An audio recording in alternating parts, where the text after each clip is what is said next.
तो दोस्तों आज हम बात करेंगे उस फिल्म की जिसने देश छोड़ विदेश में भी कंट्रोवर्सी पैदा कर दी और इजराइल के ऑफिशियल ने इस पर होलोकॉस्ट यानी कि सेकेंड वर्ल्ड वॉर में जर्मनी द्वारा यहूदियों पर किया गया जो हिंसात्मक स्वरूप था उसको ट्रिविलाइज मतलब छोटा करके दिखाने का आरोप लगाया है।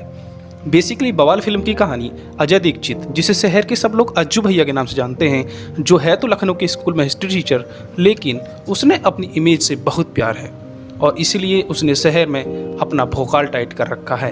जिम, पढ़वानी की दुकान हो, बच्चों के फेवरेट, क्रिकेट के उस्ताद, इस तरह से केवल अपनी इमेज की दम पर उस्ताद है।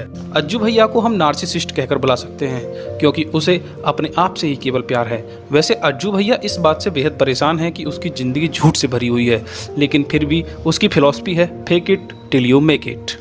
वही दूसरी किरदार है निशा, जो दिखने में तो काफ़ी सुंदर है और होशियार है, लेकिन बचपन से ही मिर्गी के दौरों की वजह से वह किसी रिश्ते से नहीं बंधी।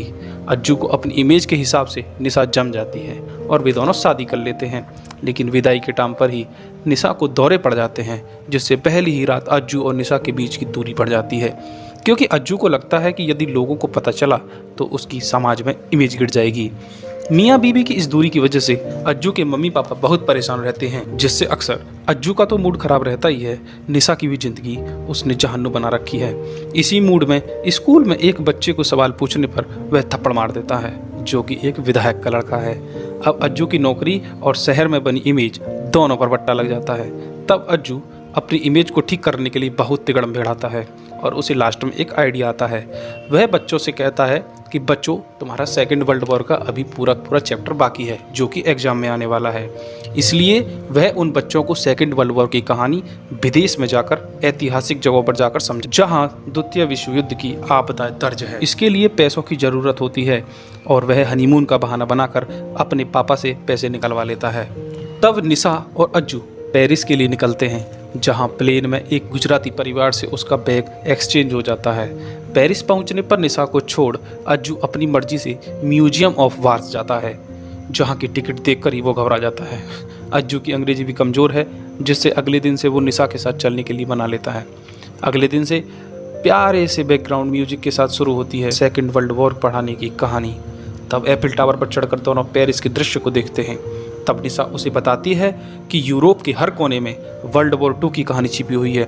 जब हिटलर ने पेरिस पर हमला किया तो फ्रेंच लोग बिना लड़े ही वहां से चले गए, ताकि ये खूबसूरत शहर लड़ाई से बर्बाद न हो। अज्जू यही सब बात लाइव स्ट्रीमिंग में बच्चों को चिप देता है। घर पर कुछ ढूंढते हुए अज्जू की मम्मी को निशा की अलमारी से तलाक के पेपर्स मिलते हैं, जिससे उससे घर वाले बेहद परेशान हो जाते हैं। वहीं अगले दिन निशा और अज्जू नॉर्मैंडी के लिए निकलते हैं। नॉर्मैंडी में पहुंचने पर निशा एक ऑडियो बुक खरीदती है और नॉर्मैंडी की कहानी सुनती है, जिससे उसे पता चलता है कि नॉर्मैंडी में सबसे बड़ी सिमेट्री है, जहां हजारों जवान दफन हैं जिन्होंने सेकेंड वर्ल्ड वॉर में अपनी जान गंवा दी। उसके बाद वो ओमाहा बीच पर जाते हैं, जहां खुले आसमान के नीचे जर्मन नाजियों ने लगभग 10,000 से ज़्यादा सैनिकों को गोली मारकर शहीद कर दिया था। ओमाहा बीच की इस कहानी को फिल्म में बड़े ही मार्मिक ढंग से दर्शाया गया है, जिसे सुनकर निशा और अज्जू दोनों की आंखों में आंसू आ जाते हैं। इसके बाद दोनों एक इंडियन रेस्टोरेंट में जाते हैं, जहां निशा उससे यह पूछती है कि उसके लिए इमेज इतनी इम्पोर्टेंट क्यों है। तब अज्जू से बताता है कि बचपन से ही ना तो वो सबसे आगे था ना सबसे पीछे, वो था मिडिल में। और मिडिल वाले बच्चे ऐसे होते हैं जो पनीर की सब्ज़ी में ना तो पनीर होते हैं और ना ही मटर, वो धनिया की तरह होते हैं, और उसे धनिया नहीं बनना था, इसलिए वो फेक इमेज क्रिएट करके पनीर बन के रहना चाहता है। उसके बाद दोनों जर्मनी के लिए निकलते हैं। जर्मनी पहुंचने के बाद सबसे पहले वे उस घर में जाते हैं जहां एन फ्रैंक उस समय 13 साल की थी जब उसने अपनी डायरी लिखनी शुरू की थी। जब जर्मन सैनिक यहूदियों को मार रहे थे, तब एन फ्रैंक और उसके परिवार वाले घर के पीछे सीक्रेट रूम में रहते हैं, जिन्हें 1944 में गिरफ्तार कर मार दिया गया। वहाँ से निकलने के बाद ही अज्जू के मन में निशा के लिए धीरे धीरे प्यार जगने लगता है और शाम को दोनों के दोनों एक चौराहे पर डांस करते हैं। इस डांस का वीडियो निशा सोशल मीडिया पर अपलोड कर देती है। जब अज्जू का दोस्त यह बात अज्जू को बताता है तो अज्जू का गुस्सा 7वें आसमान पर पहुंच जाता है और वह सारा गुस्सा निशा पर निकाल देता है, जिससे निशा यह कहकर दूर चली जाती, घर जाते ही तलाक के पेपर्स पर साइन करके उसकी ज़िंदगी से वह चली जाएगी। यह सुनते ही अज्जू परेशान हो जाता है और दोनों के बीच की दूरियाँ फिर से पड़ जाती हैं। अगले दिन जर्मनी में म्यूजियम में उस गुजराती आदमी के साथ अज्जू जाता है, जहां वह लाइव स्ट्रीमिंग करके बच्चों को पढ़ाता है। निशा उस लड़ाई की वजह से उसे छोड़कर घर जाने लगती है तो अज्जू उसे रो धोकर माफ़ी मांगकर 3 दिन के लिए और मना लेता है। यहाँ से वे ऑस्विच कैंप के लिए निकलते हैं।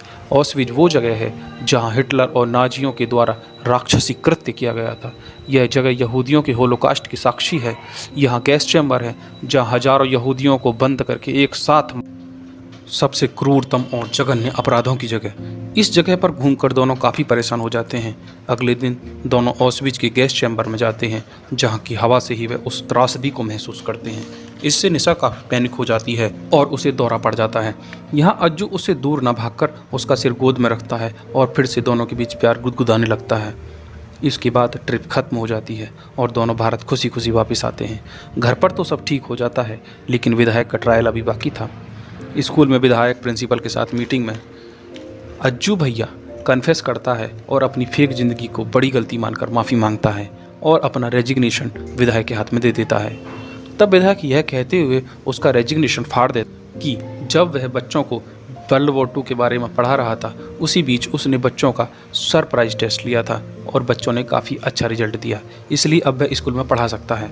स्कूल के बच्चे भी अंजू के स्कूल छोड़कर ना जाने पर बहुत खुश होते हैं और अज्जू का सामाजिक और वैवाहिक जीवन दोनों खुशी खुशी चलते हैं। फिल्म यहीं समाप्त होती है। रिश्तों के सुधरने की प्रक्रिया को हॉलोकास्ट की त्रासदी से तुलना करके समझाना निश्चित तौर पर उसकी ग्रेविटी को छोटा करना है, लेकिन फिर भी शुरू से अंत तक फिल्म आपको बोर नहीं होने देती। Thank you for watching movies Mantra.